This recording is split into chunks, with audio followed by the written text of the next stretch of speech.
کسی نیست. بیا زندگی را بدزدیم، آن وقت میان دو دیدار قسمت کنیم. بیا با هم از حالت سنگ چیزی بفهمیم. بیا زودتر چیزها را ببینیم.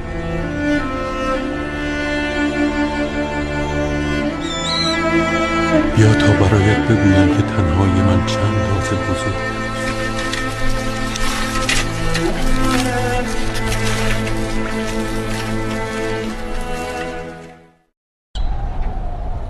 کسی نیست.